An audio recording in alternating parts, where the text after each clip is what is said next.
Olá, bem-vindos a mais um episódio, A Vida Acontece. Esta Olá. semana temos aqui uma convidada connosco, a Margarida Beja. Olha, a Isabel também, acabou de chegar, boa. E vamos aqui falar sobre um tema muito importante, muito atual também, que se tem falado cada vez mais e que é de facto um tema que nós devemos dar alguma importância e levar a nossa vida de encontro com esta área. E a nossa convidada é a Margarida Beja. Olá, Margarida. Olá, Olá. Margarida. E, e se calhar começávamos por contar-nos um bocadinho o teu historial e como é que apareceste, como é que é a tua profissão e o teu livro que escreveste, para as pessoas te conhecerem um bocadinho e depois logo vamos aprofundando. Olha, antes de mais, obrigada pelo convite. Eu não costumo estar do outro lado, então é sempre muito Pois. estranho, mas é sempre um desafio. Então, eu sou a Margarida, vivo no UK, mudei-me já há quase 6 anos, formei-me em nutrição, sou nutricionista em português, em inglês dietitian, aqui é o termo que se utiliza. Trabalho em hospital, em cuidados intensivos, que é uma área assim um bocado que não dá para explorar nas redes. O trabalho que eu tenho nas redes sociais, no Instagram, em Banho-Maria, foca-se mais na parte do comportamento alimentar, que é algo que eu gosto muito, sempre gostei, até era a área que eu queria seguir e, de certa forma, sigo em prática privada e informações. A parte do intestino sempre me interessou muito na faculdade, mas desde que trabalho em hospital que vejo casos mais críticos, mais agudos, estou mais exposta ao tratamento em si, a doenças que têm grande impacto na qualidade de vida das pessoas, e por outro lado também no fundo, a ciência, os desenvolvimentos da ciência têm-nos dito e comprovado a importância do intestino ou deste órgão na nossa saúde em geral, e há aqui no fundo um link, uma ligação com a saúde mental, que é desde já também Exato. uma área que me interessa muito. Então foi muito por aí. Desculpa, até dizem muitas vezes que já consideram que pode ser até o primeiro cérebro, não é? Eu tenho algumas reticências, eu gosto de chamar as coisas pelos nomes. O intestino é o intestino, o cérebro é o cérebro, mas eu acho que às vezes dizer que é o segundo cérebro, eu percebo porque é que o fazem e às vezes é importante que as pessoas compreendam. E é mais fácil usar esta linguagem, mas ainda assim eu acho que há um poder do cérebro que comanda Sim, muita diferente. coisa, mas há aqui uma relação bidirecional que certamente, espero eu, poderemos falar ao longo da conversa. Sim, boa. Sim, porque a Margarida também tem um podcast que nós gostamos bastante, que fala de muitos temas relacionados com a saúde, muito para quem não conhece, façam favor, sigam, que é em Banho-Maria, muito interessante, que desmistificam muitos temas e muito, muito bom para ouvir. E então vamos lá a esta questão do intestino. Porque é que é tão importante a saúde do intestino? Bem, em primeiro lugar, se pensamos aqui numa parte mais prática, quando nós comemos, no fundo é não só, mas é aquilo que nos mantém vivos, não é? Nós precisamos de comer para garantir que as nossas células têm aquilo que precisam para os mais diversos funcionamentos complexos que nós temos a acontecer no nosso corpo. E que o intestino é, no fundo, uma primeira porta de entrada desses mesmos nutrientes, não é? Os alimentos que nós ingerimos depois vão ser absorvidos e é através do intestino e de todo este processo digestivo que são depois os nutrientes absorvidos para a corrente sanguínea. Portanto, eu lembro-me de aprender isto ensinava-se na primária, era a absorção, acho que era na primária que aprendíamos isto. Mas que de facto é muito importante pensarmos que logo aí é uma primeira porta de entrada de nutrientes que são muito importantes para as mais diversas funções do organismo. E depois pensar aqui na parte da saúde mental, porque o cérebro comunica com o intestino através do nervo vago, Há uma série de comunicações bidirecionais, ou seja, não só o funcionamento cerebral e a forma até como nos sentimos, a parte mais psíquica influencia depois o funcionamento intestinal, e vemos aqui muitas vezes questões mais psicossomáticas, e basta pensar, todos nós já tivemos uma dor de barriga antes de um exame ou antes de um evento que nos deixou mais ansiosos. Por outro lado, as doenças intestinais ou um intestino não tão saudável pode originar outro tipo de doenças sistémicas, não só ao nível cerebral e psíquico, mas sabemos que o intestino, ao ter a microbiota, existem várias microbiotas, no fundo é um conjunto de micro-organismos, mas a microbiota intestinal tem vindo a ser estudada cada vez mais, precisamente porque o seu equilíbrio, a saúde da microbiota tem um papel muitíssimo relevante na nossa saúde em geral, e então mantermos uma boa saúde intestinal no fundo vai ajudar em tudo. As pessoas às vezes procuram uma resposta específica, mas vai ajudar em quê? Em que doença? Qual é que é a doença que eu vou curar com o meu intestino? Mas no fundo acho que se olharmos com uma globalidade, de uma forma mais integrativa, manter uma boa saúde intestinal, no geral, é bom para tudo, não é? Claro. E uma pergunta, que tipo de alimentos é que nós podemos comer que favoreçam a nossa saúde intestinal, e o que é que nós devemos evitar? Eu sou muito apologista daquilo que podemos adicionar em vez daquilo que podemos restringir, e embora tenhas utilizado a expressão evitar, que eu acho que o fizeste muito bem, porque o evitar no fundo é consumir menos vezes. Menos, exato. Ainda assim, eu acho que a palavra-chave na saúde intestinal é diversidade, e então aqueles alimentos que nós às vezes achamos que são maus, e vou utilizar aqui a expressão que muita gente utiliza, que eu não gosto de tornar os alimentos como bons ou maus, também tem a sua importância na diversidade, e nem que mais não seja na forma como nós nos sentimos. E se pegarmos novamente naquilo que eu disse, nos sentirmos mal e estressados e emocionalmente a gerir coisas difíceis, e se isso estiver relacionado com a nossa alimentação, o intestino também não vai estar saudável. Mas eu acho que, e estou a ser aqui um bocadinho taxativa, mas só para percebermos aqui a relação entre a saúde mental e o intestino. Mas respondendo diretamente à tua pergunta, gostava de me focar aqui num grupo, portanto, num macronutriente muito importante que é facilmente restringido, que são os hidratos de carbono. E os hidratos de carbono são fontes de fibra, que alguns autores consideram como um macronutriente além dos hidratos de carbono, mas a fibra, no fundo, são hidratos de carbono.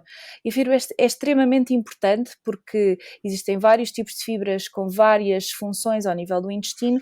Uma delas é dar aqui alimento à tal microbiota. E a microbiota, ao utilizar esses substratos que nós ingerimos através da alimentação, também cria uma série de compostos que são-nos benéficos, até alguns precursores de neurotransmissores. Aqui a relação novamente entre o intestino e o cérebro.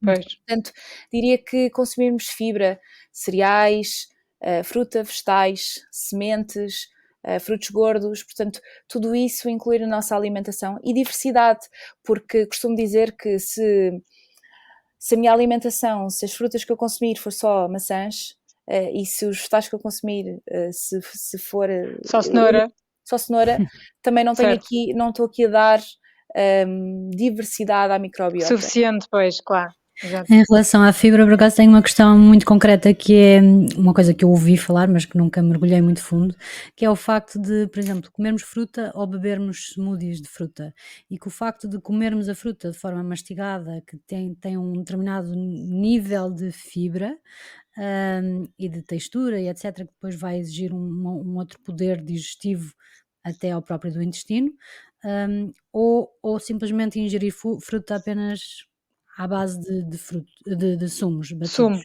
Isto é uma coisa que é real, que existe variação? Não? Se pensarmos numa questão prática, o que é a fibra? A fibra está presente em alimentos de origem vegetal, porque no fundo, se nós formos olhar ao microscópio, ou se lembram das aulas de biologia, a parede vegetal, era parede vegetal, parede celular. Eu nunca tive biologia. Já não me lembro se era parede vegetal, que grande bronca não me lembrar deste termo, mas eu acho que quem nos está a ouvir e que tem este conceito presente, no fundo tem aqui a ver aqui com a estrutura mais primária. A parte mais estrutural, eu estou aqui a repetir-me, portanto, das plantas, não é? E quando tu estás a triturar, estás a perder aqui uma componente da fibra. Por outro lado, se nós estivermos a pensar em termos de sementes, algumas sementes trituradas faz com que estejas, portanto, a disponibilidade de um outro nutriente, nomeadamente gorduras e gorduras com grande interesse nutricional, sejam mais disponíveis e fáceis de absorver. Agora, respondendo diretamente à tua pergunta, sim, tu perdes uma quantidade de fibra quando estás a triturar, portanto, a fruta e os vegetais. Portanto, se for uma coisa mais até de polpa, se adicionar, por exemplo, eu costumo dizer isto em consulta, se há pessoas que gostam de beber smoothies, adicionar sementes, para termos aqui também esta diversidade e vários tipos de fibra. Mas agora depois implica olhar a um contexto. Há pessoas que por N motivos não gostam de comer fruta, ou não têm acesso a fruta de qualidade, ou que não gostam, e se tu me perguntares se eu prefiro ou se eu recomendo não comer fruta de toda ou comer um smoothie, eu acho que é preferível beber um smoothie. Pois há aqui uma outra particularidade, e costuma-se dizer, e com razão, que um smoothie não se faz só de uma peça de fruta, portanto as pessoas acabam por incluir mais peças de fruta e portanto acaba por não ser uma coisa tão equilibrada, mas eu acho isto muito discutível, porque se calhar há dias em que eu como 5 peças de fruta porque me está a apetecer, está imenso calor e é fruta da época, e há dias em que eu não como nenhuma, portanto isto acaba por se equilibrar um bocadinho. Portanto eu não sou fundamentalista. Acho que sem dúvida alguma incluir smoothies se realmente for mais conveniente, mas quando possível comer a fruta inteira, com casca, o mesmo vai para os vegetais, não é? Em vez de triturarmos sempre tudo, comer a batata com casca. Isto depois também pode ser interessante, e se nós pensarmos na parte mais hedónica e prazerosa aqui do ato de comer, não é? Temos também outras texturas. Eu acho que esta parte mais... olha, vai-me sair aqui um termo, pode ser super inapropriado, mas acho que não há problema. Aquela parte mais orgásmica de comer, sabem? De ter Sim, claro, o texturas prazer. diferentes, de ter sabores, cheiros, e eu acho que isto também é importante. E acho que estou a fugir um bocadinho à tua pergunta, Isabel, mas no fundo é isto. Mas estou a adorar por onde nos estás a levar. Outra coisa que eu acho que é importante e que também se fala, e eu acho que tu também falaste um bocado nisso no teu livro, tem a ver com, por exemplo, a questão do dormir, não dormir, todas estas questões que nos envolvem no dia a dia, que não têm só única e exclusivamente a ver com comer, ingerir comida, também influenciam a nossa saúde, não é? Eu, por exemplo, sinto isso, que eu à sexta-feira eu faço bolos decorados, e à sexta-feira é um dia que eu trabalho a noite toda, e eu sei perfeitamente que no sábado eu estou desequilibrada a nível intestinal. É sempre igual, sempre. E eu li isso e acho que realmente é muito importante, e a pessoa deve ter isso em consideração. Até porque isso tem a ver com um fenómeno que é conhecido, não é? Nós temos um ciclo circadiano, e aquilo que tu me estás a reportar leva-me aqui a pensar nos trabalhadores por turnos. Eu tenho pessoas em consulta que trabalham à noite, e a verdade é que nós somos influenciados por uma série de hormonas essas que são secundariamente influenciadas pela luz solar. Portanto, o facto de nós andarmos acordados durante o dia e a comer durante o dia também tem aqui um outro motivo, e portanto não quer dizer que as funções biológicas, como a digestão, estejam desligadas à noite, mas não é a função delas, pois. Não são tão eficientes. Além de que nós, e contra mim falo, contra a minha profissão, não é? Que no fundo é trabalhar aqui a parte da comida, mas não adianta nós termos uma alimentação dita saudável se depois não cuidamos dos outros aspectos. Portanto, a saúde deve ser integrativa, tem múltiplos aspectos, e o sono é muito importante mesmo. Aliás, aquilo que me estás a dizer, no fundo, é um jet lag sem viajar. Há pessoas que quando não dormem, ou quando estão muitos dias sem dormir, parece que estão de jet lag. E acontece isto muitas vezes quando nós vamos viajar e voltamos, também acontece se temos sintomas gastrointestinais, portanto é quase que o primeiro sintoma de que precisamos de algo, não é? E no teu caso, se Certo. calhar, é descansar no sábado, não é? Sim, exato, é engraçado isso. E mesmo quando vamos de viagem, por exemplo, há muitas pessoas que vão de viagem e não conseguem, por exemplo, ir à casa de banho. Ficam a viagem toda, os dias todos de viagem, com muita dificuldade de ir à casa de banho. E, portanto, é engraçado quando de repente voltam, pronto, parece que aquilo equilibra e tudo volta ao normal. E agir como todas estas áreas interagem umas com as outras. E é interessante, eu acho engraçado e curioso. Esse aspecto que falaste agora é engraçado, e eu falo disto com a maior das... Enfim, no meu dia-a-dia trabalho com isto sem qualquer tipo de problema, inclusive, só aqui uma partilha, hoje trabalhei de casa e estava a fazer uma revisão de um doente, e estava a trabalhar, tinha aqui gente em casa, e tive de ligar para uma enfermeira e perguntei se aquilo que estava documentado era vómito ou era cocó.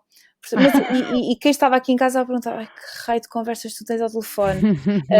Mas para mim é muito normal. Mas ainda à tua questão, o facto de nós viajarmos, mudamos muito a nossa alimentação, muito, não necessariamente, mas um pouco. O nível de hidratação, portanto a água que consumimos também pode ser diferente. E eu acho que todos nós temos uma relação emocional com a nossa sanita. Eu costumo dizer isto a brincar em consulta, mas é verdade, quer dizer, nós não estamos confortáveis noutras casas de banho que não a nossa, em que sabemos que não vamos ser interrompidos, em que temos o nosso papel higiênico XPTO, estou aqui a brincar, mas isto não é tão pouco comum assim, as pessoas não falam sobre isto porque se calhar não é o tipo de conversa que se tenha no café ou com os amigos, mas a verdade é que nós precisamos de um sítio onde nos possamos sentir completamente à vontade para fazer uma coisa que é realmente muito íntima e que não é propriamente limpa, não é? Portanto, é importante ter esse aspecto em conta, por isso não é de estranhar que muitas pessoas, ao estar fora, acabem por ter... Se nota aqui uma diferença portanto, no intestino e no funcionamento intestinal, que é transitória, mas que depois se mantém, pode-se manter, e se mantiver, e estou-me a lembrar, por exemplo, da diarreia do viajante, que é algo comum em determinados pontos do globo, em determinadas viagens, e uma coisa que agora também tenho explorado muito é uma espécie de consulta do viajante na parte da nutrição. Obviamente que se esses sintomas persistirem, temos de intervir, não é?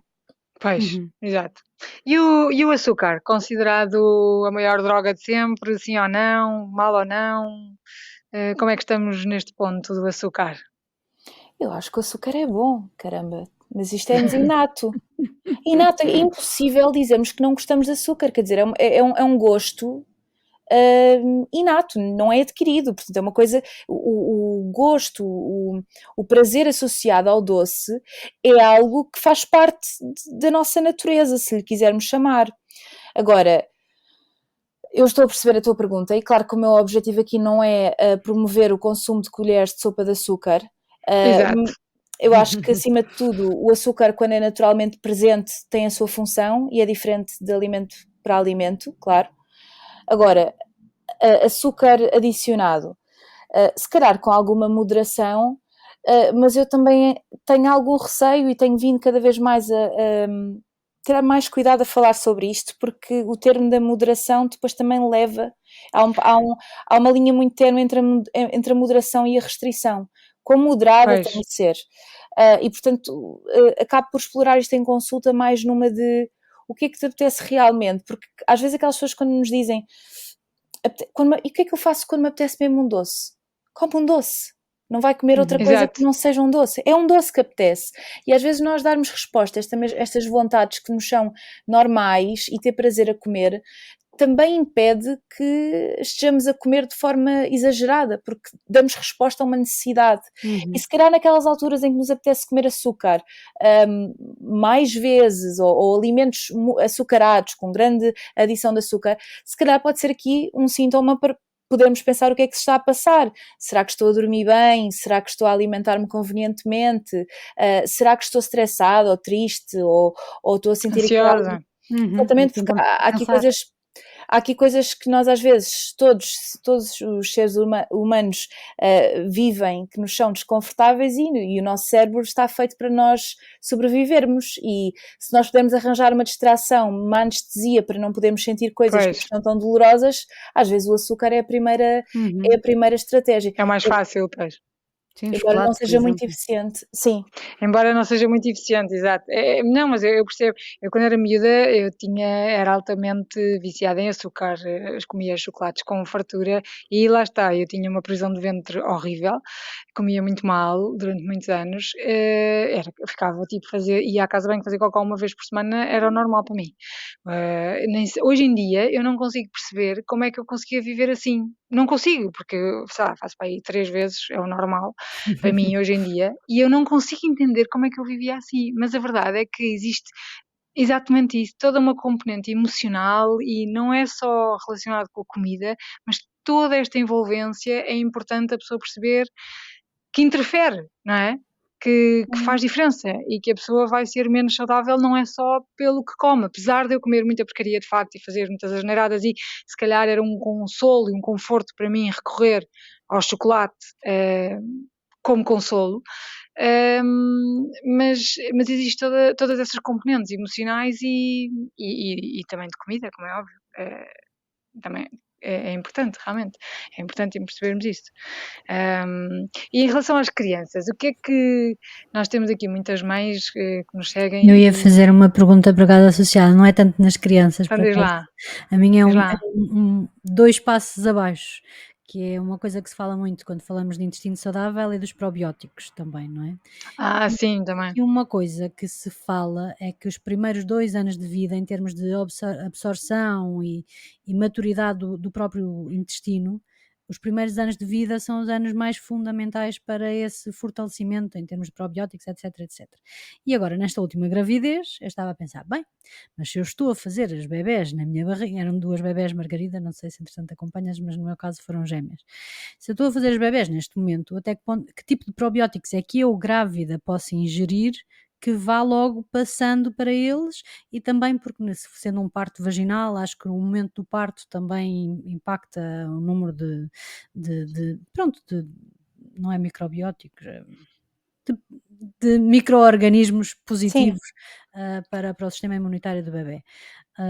E reparei que quando perguntava isto à minha ginecologista, etc, etc, zero, ninguém faz ideia de, sei lá, eu ia comendo mais iogurtes, depois andei a ver se podia beber kombuchas, que também são fortes em probióticos, andava a tentar perceber de que forma natural é que eu poderia ter uma alimentação mais rica em probióticos, para que quando as bebés viessem, também viessem mais ricas em saúde intestinal. Claro está que elas continuam cheias de puns, já têm 8 meses e eu não devo ter feito o trabalho bem feito.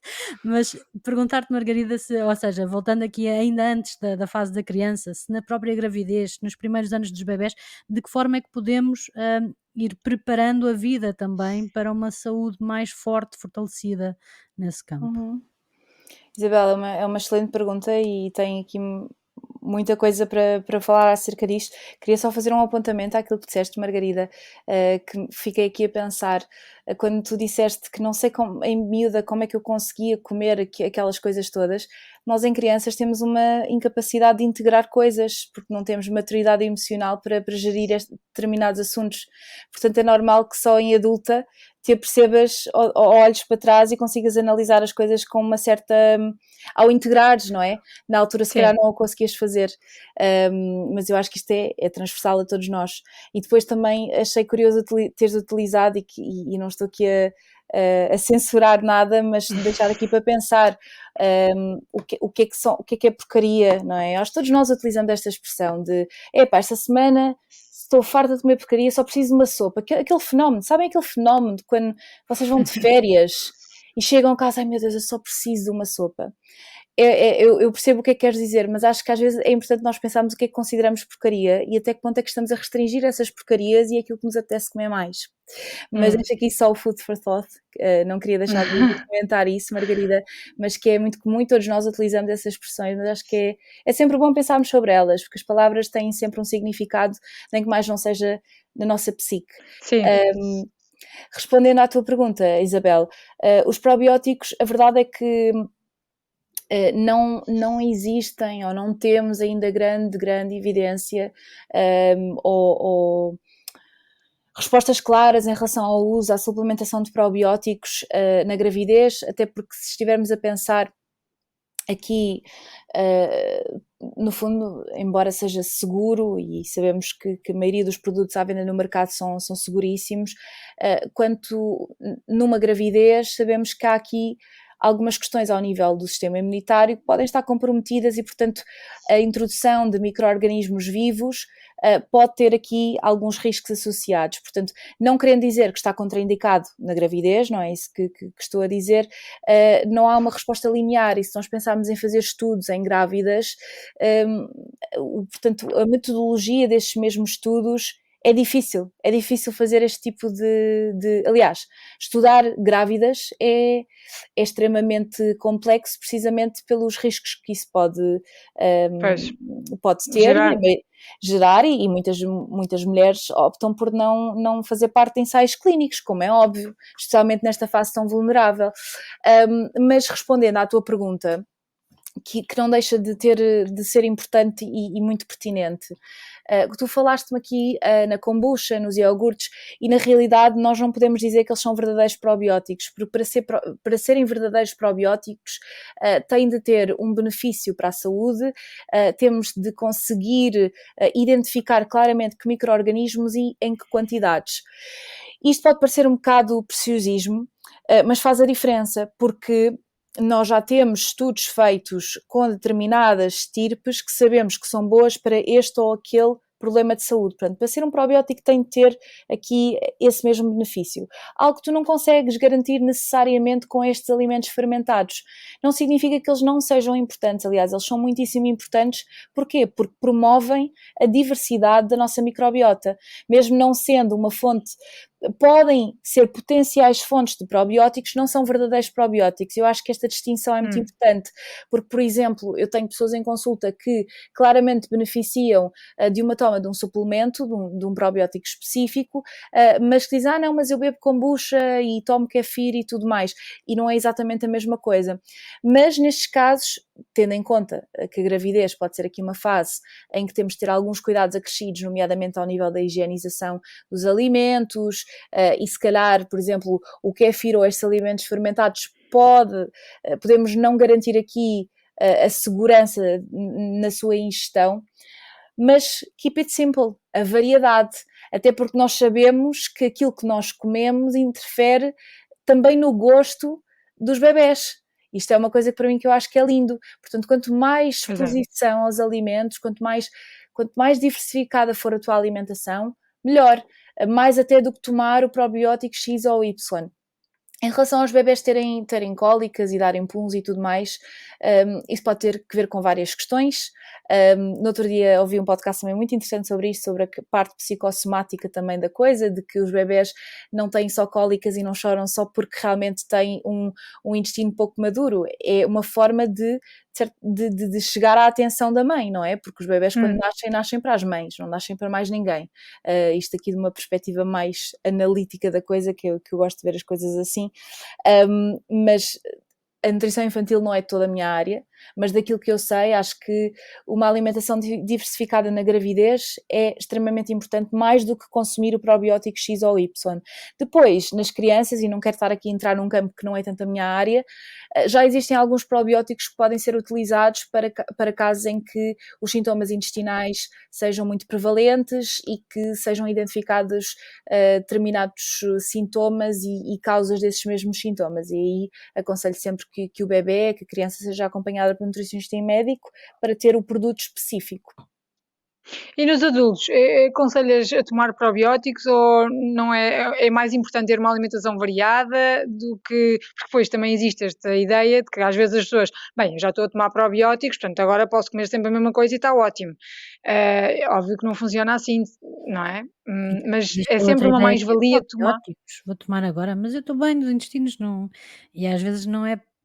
Tipo, pontualmente se calhar poderá beneficiar de algum complemento, ou seja, não é propriamente preciso estar cheio de diarreia para tomar um ultralevuro. Pronto, agora falando de marcas, mas às vezes, pronto, só trazer esta Sim, e agora lembrei-me de uma coisa muito importante, porque Joana, vi aí a tua bebé e lembrei-me do papel da amamentação.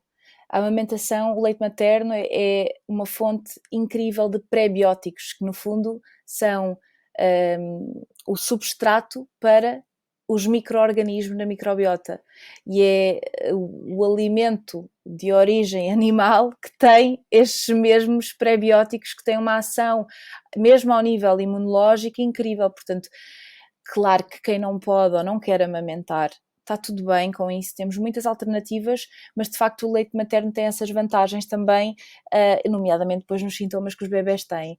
Mas respondendo à questão dos probióticos, nós não temos evidência que a toma de probióticos de forma profilática traga vantagens. E eu acho que hoje em dia nós... quanto mais frascos de suplementos tivermos nos armários, melhor. Mas não é bem assim. No entanto, a suplementação em probióticos, ao contrário das vitaminas e dos minerais, que eu só suplemento quando há um déficit ou quando estamos perante populações de risco, não há propriamente um substituto alimentar aos probióticos, porque, como nos disse, os probióticos, para serem considerados, nós temos de ter aquela dose, aquela estirpe, e temos de ter um problema específico. Se é nefasto tomar probióticos só porque sim, provavelmente não será, mas será que terá algum benefício? Pode ter aqui um efeito placebo associado. A verdade é que os probióticos, a toma de probióticos pode ser benéfica no caso do intestino irritável, diarreia do viajante também, em alguns casos de gastroenterite, em alguns casos também doença inflamatória intestinal, pessoas que tenham desordens do eixo intestino-cérebro, que não só assim no intestino irritável, mas que tenham obstipação funcional também.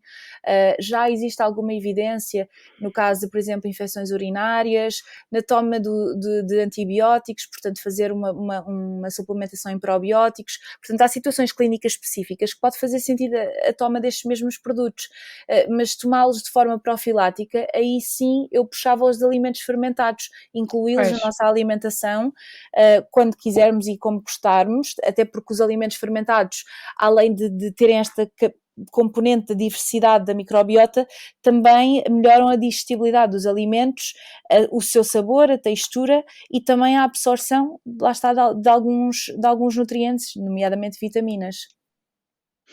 Pois, eu li um livro que é o Supergut, que tinha lá, eu gostei do livro, achei muito interessante, e ele tinha lá várias dicas e muitas delas era deixar, por exemplo, mesmo os kéfirs e certos alimentos, iogurte e tudo mais, mesmo cá fora. Não é no frigorífico, cá fora, 1 semana, 2 semanas, e deixava, e aquilo é que faz bem, e aquilo é que fazia bem, porque aquilo é que ia aumentar, lá está,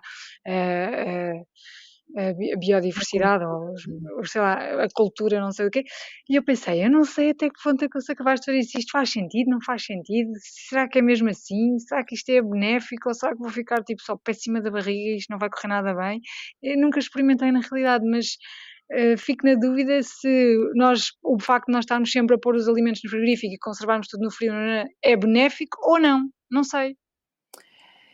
Em relação à produção de alimentos fermentados, vou ser muito sincera, não sei, porque não, a não ser o sourdough, portanto aquela Sim, a aquela couve. massa-mãe, não é? Não, o sourdough, portanto O o sauerkraut. pão, sim, Certo, certo, certo, certo.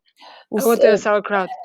exatamente. Se for a massa-mãe, aí sei, mas nunca fiz alimentos fermentados em casa e normalmente compro, mesmo o kefir costumo comprar, e sigo sempre as instruções porque acredito que, enfim, que elas estão feitas para garantir a segurança e a qualidade do produto.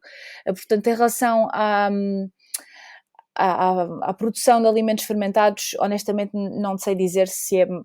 Eu acredito que acho que alguns, ainda que no fundo seja interessante a produção e a proliferação de micro-organismos, devemos garantir a sua segurança para que nós também não tenhamos outros alimentos, outros micro-organismos a que não proliferar, queremos.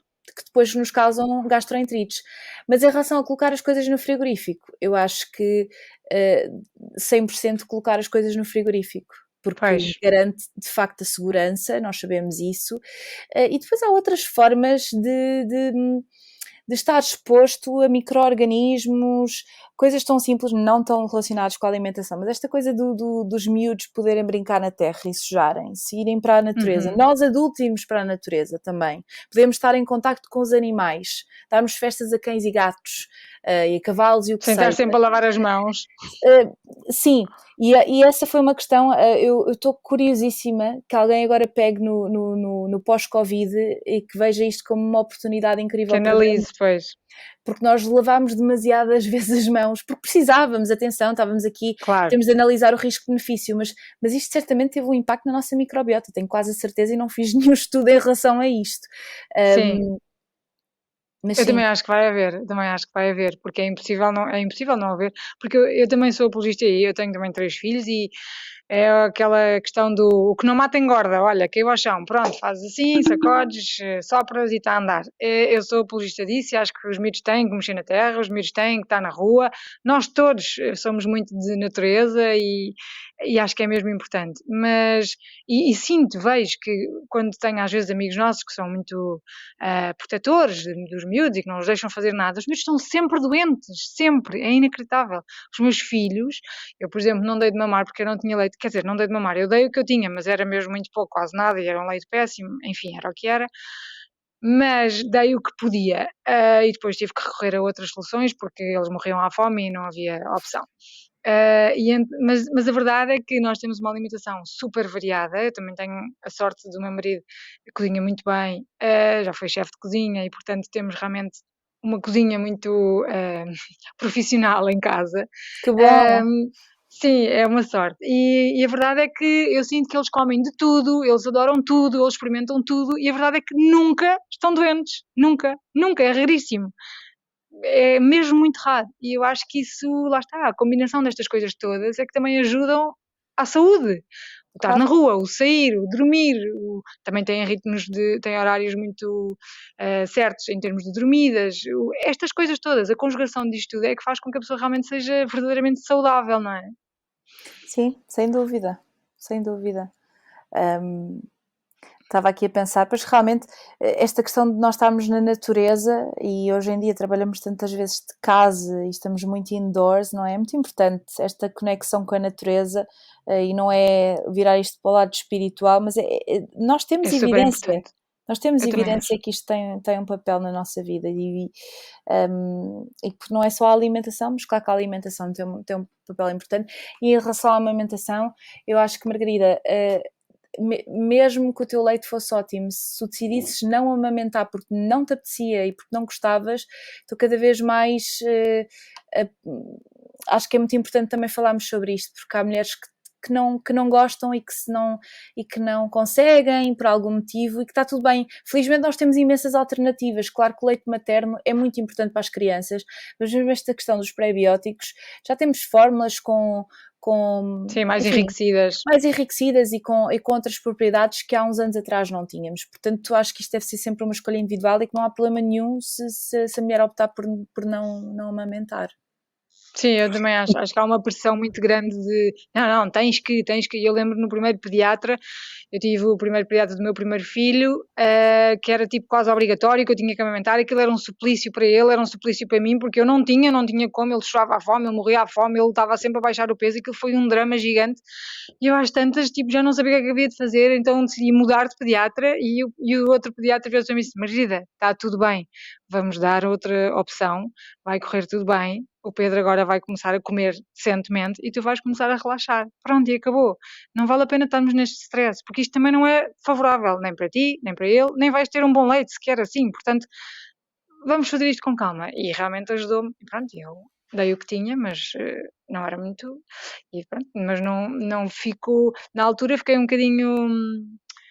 Triste, talvez, desiludida, talvez, por não conseguir ter esse papel, mas depois passou e acho que hoje em dia olho para eles e são super saudáveis e cada vez que me começam com isso, não, porque eles têm mesmo que amamentar, olha, se a pessoa consegue, consegue, se não consegue, não consegue e está tudo bem também, não é? Claro, e esse primeiro pediatra devia ter se calhar um bocadinho mais lugar de escuta em vez de lugar de fala, porque Obrigado. ele não amamenta de certeza, dá vontade de dizer, olha, experimenta aí tirar a maminha e ter alguém Aos berros. a gritar-lhe os mamilos para ver o que é que... Quer dizer, É bom para a tosse. estou aqui a ridicularizar, mas acho que sendo um homem ou uma mulher, acho que o nosso corpo, as nossas regras, faz favor, não é? Eu também acho. Tem de ser. Eu tenho aqui uma pergunta, mas é um bocado vaga, porque eu sou super sensível. Qualquer coisa que eu coma, os meus irmãos gozavam comigo porque eu a seguir ao jantar tinha que ir logo para a casa de banho. Eles, não queres arrumar a cozinha? Juro que não é, juro que não é. E eu queria fazer uma pergunta que é, o facto de eu ser muito sensível e eu não posso ter esse tipo de problemas de não fazer aqui ou ali, pronto, tem de ser, não há cá a questão. É porque funciona bem ou porque é irritável? E o que é isso de ter um intestino irritável? A síndrome do intestino irritável é uma desordem do eixo intestino-cérebro. Antigamente ainda se chama desordem funcional, mas esse termo está a cair porque está muito associado ao estigma, que é quase como coisa um bocado cartesiana, uma separação entre corpo e mente, do género, se não é nada fisiológico, se não vemos nada nas análises nem na colonoscopia, então é da cabeça da pessoa, é somático. Isto está tudo interligado, nós não somos só corpo, não somos só mente. Isso já foi há muitos anos atrás, Claro. quando se tinha essa... ainda há pessoas que acreditam nessas teorias, mas pronto, no fundo... A síndrome do intestino irritável é uma desordem do eixo intestino-cérebro que é diagnosticada através dos sintomas com exclusão também de outras patologias, porque estamos a falar muitas vezes de sintomas inespecíficos, diarreia, gases, dor abdominal, portanto existem critérios de diagnóstico e faz sentido, numa fase inicial, ir ao gastroenterologista e ver se não estamos perante outro tipo de patologias que depois precisam de uma terapêutica e de uma gestão diferente. Mas é extremamente comum, estima-se que 10% da população mundial tenha, mas isto são números de certeza errados, porque muitas pessoas não estão diagnosticadas. Eu acho que uma grande percentagem da população mundial tem síndrome do intestino irritável. Agora, se é o teu caso ou não, Joana, não sei bem, porque acho que seria importante tu veres o que sintomas é que estamos a falar, quando é que eles surgem, que impacto é que tem na tua qualidade de vida, e perceber, conseguir integrar isto, quando é que eles surgem, porque às vezes a alimentação ou pequenas mudanças na alimentação podem fazer todo o sentido e mudam a sintomatologia e a pessoa fica muito melhor, ou toma de probióticos ou de outra coisa qualquer, mas depois também há outro tipo de triggers ou outras coisas que podem despoltar esses mesmos sintomas. Portanto, é uma questão de ver no teu caso. Ir ver, claro. Mas acho que acima de tudo, e a mensagem que queria deixar é não normalizar, porque eu acho que esse aqui é o problema que nós às vezes temos, é normalizar sintomas que têm de facto impacto na nossa qualidade de vida, quer dizer, e não são normais, não é? E não é de certeza porque não querias levantar a mesa ou arrumar a louça. Mas acho que aqui há dois fatores diferentes, que é, para já esclarece-me, Margarida, que eu posso estar enganada, mas quando falamos de intestino irritável falamos sempre de diarreias, certo? Ou poderá não ser? Não necessariamente. Portanto, assim, no intestino irritável, o critério de base tem de existir dor abdominal, e está associado a alterações do trânsito intestinal. Há pessoas que têm um tipo mais diarreico, chama-se mesmo tipo D, tipo C, que é constipation, obstipação, que fiquei a saber que no outro dia que em brasileiro estar constipado não é estar engripado, é estar obstipado, portanto ainda confundo mais a coisa. E há quem tenha um mix, portanto, dos dois sintomas. Há quem tenha um tipo mais inespecífico, portanto não é necessariamente diarreia. E tem eu também não sabia que podia ser obstipação, não fazia ideia, não, por os acaso. poucos casos que eu conhecia denunciavam sempre mais do tipo D. Diarreia, pois, eu também associava mais a diarreia, engraçado. É o sintoma costuma ser mais prevalente, sim, mas a pessoa pode ter também obstipação. sim. Ok. Porque aqui Hum, em relação ao que a Joana estava a dizer, eu via duas coisas. Uma é a alteração das fezes em si, se elas são mais normais ou não, e outra é a velocidade com que se faz a digestão e que se vai à casa de banho depois de comer, não é? Eu mesmo com os bebés, quando Sim. estou a fazer o desfraldo, eu digo sempre 30 minutos depois do pequeno almoço, no início, é pô-las ali sentadas e normalmente aquilo acaba por vir. E eu própria também tenho um fenómeno que em termos de velocidade de ter que ir, eu já sei que X tempo depois vou ter que ir à casa de banho, sempre, certinho. Mas isso é uma coisa que não está, não é linear, ou seja, não há um padrão ou uma coisa pois, que nos Transversal, não é? diga isto é o número de vezes que uma pessoa tem de ir à casa de banho. Aquilo que nós temos de estar atentos, ou atentas, neste caso, é às alterações naquilo que é o habitual para nós. Um, uhum, e outro tipo de red flags, portanto, sinais de alerta, sangue nas fezes, diarreias constantes que podem levar a sinais de desidratação, febre, suores noturnos, perda de peso involuntária quando nós estamos a fazer dieta, perda de cabelo também, portanto, sintomas, cansaço, portanto, este tipo de sintomas devem ser vistos. Agora, não significa que depois, que, enfim, que mesmo aquilo que o habitual seja ter diarreias, não tenha um impacto na qualidade de vida e que a pessoa não queira mudar isso. Isso é uma coisa que através da alimentação muitas vezes pode-se perceber, porque há determinados alimentos que são claramente, e sabemos porquê, podem ter aqui um papel importante, nomeadamente os FODMAPs, que desde já para a síndrome do intestino irritável é uma estratégia, é a dieta baixa em FODMAPs. O que é que são FODMAPs? Portanto, são hidratos de carbono de cadeia curta, que são rapidamente fermentáveis pela microbiota, porque não são absorvidos, ou seja, passam pelo intestino delgado, como não são absorvidos nessa zona, que é onde nós temos a absorção dos nutrientes, vai para o cólon. No cólon são aproveitados pela nossa microbiota e fermenta. Muitos deles, por terem uma estrutura molecular pequenina, têm aquilo que nós chamamos um efeito osmótico, portanto há uma chamada de água para o intestino que dá estas tais diarreias.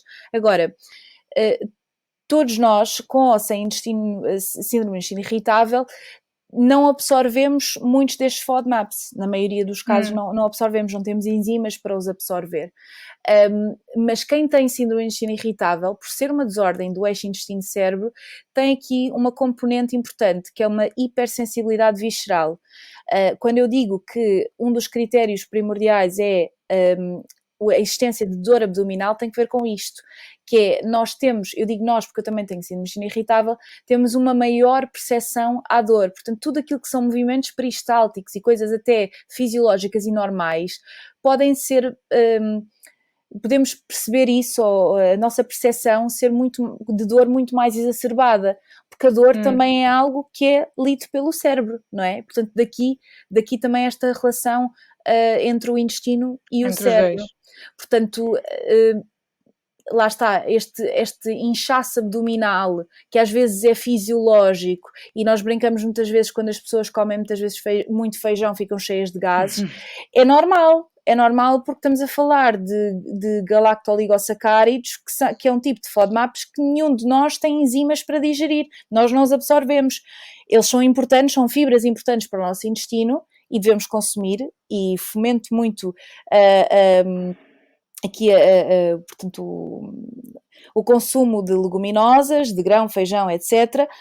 Mas para quem tem síndrome do intestino irritável, isto pode ser um problema ainda maior, porque tem muito mais dor, muito maior produção de gás e, por vezes, diarreia. Portanto, aqui temos de, se calhar, limitar as quantidades ou ver aqui outras estratégias de modo a limitar a presença destes tais FODMAPs quando consumimos este alimento. Pois. E, por exemplo, quando é que a pessoa deve ir ao médico, propriamente? Sei lá, vamos imaginar, por norma até vamos à casa de banho, é sempre a mesma coisa, igual, mas de repente vem assim uns cocós mais moles, depois fica um bocado mais mole, depois fica normal. Quando é que a pessoa deve sempre ir ao médico e te dizer, bem, temos que estar sempre a analisar de X em X tempo, qual é a sugestão que tu dás? Eu acho também taxativo, acima de tudo, qualquer sinal de alarme que eu tenha mencionado anteriormente é motivo para ir ao médico. Portanto, ter sangue nas fezes, às vezes pode ser muitas das vezes ter sangue nas fezes pode ser simplesmente entre aspas, porque pode também ter o seu grau de gravidade, uma fissura anal ou uma hemorroida, Pois. algo que todos nós podemos ter em determinada fase da nossa vida, às vezes porque não estamos a comer fibra o suficiente ou estamos mais obstipados porque vamos viajar, etc. Agora, independentemente disso, sangue nas fezes não é um sinal normal. Perder peso de forma involuntária também não é normal, perda de cabelo, cansaço, unhas quebradiças, suores noturnos, febre, historial na família de cancro coloretal ou de doença celíaca.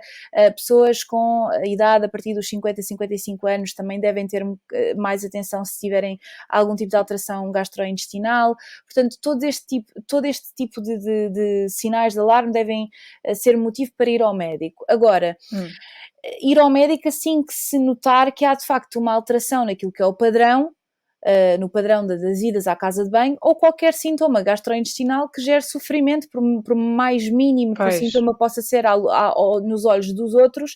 Uma pessoa que está constantemente com gases, por muito que isso até possa ser tolerado, pode ser muito desconfortável e há formas de nós gerirmos isso e, portanto, ir ao médico para perceber isso. Agora, não significa que eu tenha de ir ao médico cada vez que tenho uma diarreia, não é? Porque às vezes há pessoas...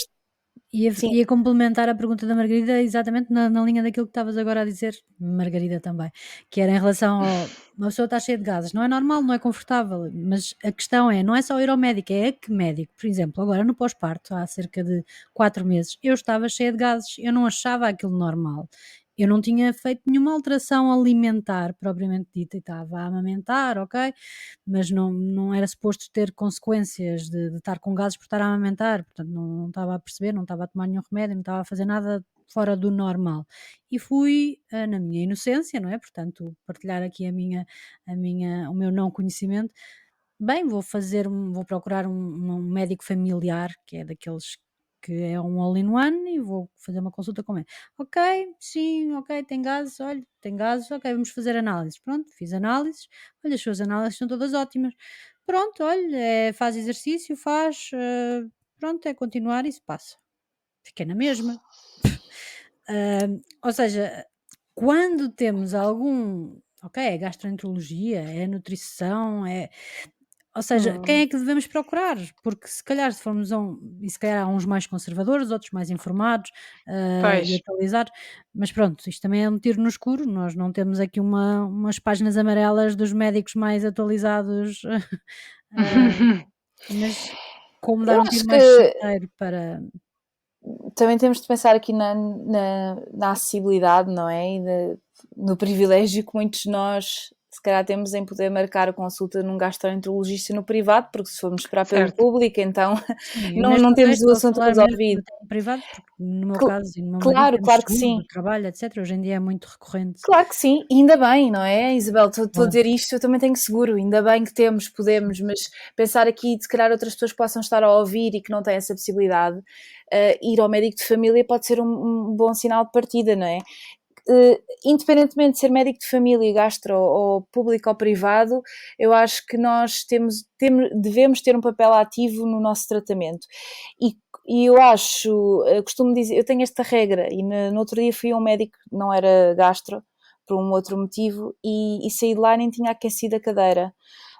E eu acho que nós precisamos realmente ser ouvidos, e quando sentimos que os nossos sintomas não são ouvidos e que não são valorizados, acho que isso também pode ser um motivo para procurarmos outro médico. Diria que idealmente um gastroenterologista, porque é um médico especializado na saúde gastrointestinal e como tal poderá não só recomendar exames mais específicos, como poderá depois sugerir um tratamento. A parte nutricional é com o nutricionista, ponto final, porque tenho de dizer isto porque acabo por ver muitos médicos a sugerir dietas baixas em FODMAP ou restrições que não fazem sentido nenhum, portanto acho que, e felizmente trabalho com médicos e trabalho em equipas multidisciplinares, acho que faz todo o sentido depois da pessoa ter o diagnóstico ter uma consulta de nutrição. Não podendo ir logo ao gastroenterologista, ir ao médico de família ou um clínico geral. Às vezes o que acontece, as pessoas marcam primeiro uma consulta de nutrição porque associam logo à alimentação, e às vezes acontece, mas quando eu tenho sinais mais sugestivos, eu vou-vos contar, por exemplo, de uma situação recente que tive, de uma paciente que me chegou com um diagnóstico de síndrome do intestino irritável e eu olhei e vi sinais de alarme e mandei-a para outro médico e ela tinha, na realidade, um cancro no ovário. Não é sempre assim, está bem? Mas dizer que às vezes a consulta de nutrição pode ser também nós, nutricionistas, devemos estar alerta para os sinais de alarme quando eles não são vistos pelo médico, porque o médico não é um ser como nós às vezes o colocamos, também tem falhas e às vezes há sintomas Pois. que não vê, e daí a importância da equipa multidisciplinar. E eu, nesse caso, mandei uma carta à médica e disse: estes sinais não estão relacionados com a alimentação, existem estes fatores de risco, considere, por favor, investigações além daquilo que foi feito. Pronto. O contrário também deve acontecer, um médico pedir ao nutricionista: olha, tenho este paciente, não sei o quê, acha que em termos nutricionais pode haver aqui, acho que devemos promover cada vez mais esta aliança, porque é muito benéfica para o paciente. E claro que isto foi uma situação extrema, não acontece, e a maioria das pessoas com gases e com distensões abdominais não têm um cancro. Um problema grave, pois. Mas naquele caso em específico, dada a idade da pessoa, o historial familiar, aquilo não me soou tão bem. Mas isto para dizer que o quê? Que as pessoas às vezes vão primeiro à minha consulta e muitas das vezes eu mando a pessoa de volta ao médico, porque se não tivermos um diagnóstico, nós também não conseguimos atuar de uma forma adequada. Precisamos do diagnóstico para conseguir perceber o que é que estamos de facto aqui o que é que estamos a lidar. Estamos a falar de quê, pois? Claro. Pois. Sim. Muito bem. São boas reflexões, porque faz-nos pensar, de facto, que temos de ter atenção. Eu acho que também nós próprios devemos ter atenção e ir vendo, percebendo o que é que o nosso organismo nos diz, não é? Tipo, ouvir, de facto, nós também, o nosso organismo, o que é que ele nos pede. Olha, sei lá, se a pessoa ir vendo, prestando atenção como é que está também, também, sei lá, o cocó e essas porcarias todas, o que nós fazemos, os cheiros, essas coisas todas, ir nós prestando atenção e não estar só à espera que só quando a pessoa vai ao médico é que vai a tempo de resolver qualquer coisa. Pronto, só E há ir prestando atenção. E há outros profissionais envolvidos, nomeadamente fisioterapeuta. Fisioterapia pélvica, muito importante aqui para algumas questões gastrointestinais. Isabel, tu falaste aqui no pós-parto. Não é nada pouco comum ver mulheres com alterações gastrointestinais no pós-parto, especialmente, e não só mulheres que tiveram uma cesariana, mesmo a nível mesmo quando tiveram um parto vaginal, podem ter alterações no pavimento pélvico que consequentemente têm alterações intestinais. Portanto, aqui integrar também outros profissionais para ajudar aqui nos sintomas. E tu falaste de uma coisa interessante, Margarida, realmente olhar para o cocó, olhar para a porcaria que fizemos. Habitualmente não fazemos, porque é assim, porque é que vamos olhar para aquilo, não é? Está a puxar o autocolismo e Deus, claro que sim, mas é importante. Eu acho que nós temos um organismo que é uma coisa absolutamente fabulosa e fascinante, e cada vez fico mais e vejo no hospital situações em que, uau, o corpo é uma cena, uau. É incrível, sim, é mesmo. Há quem diga que foi Deus, há quem diga que foi não sei quem. Não sei. Quem foi fez bem feito. Eu sei das minhas crenças, mas o nosso organismo é uma coisa brutal.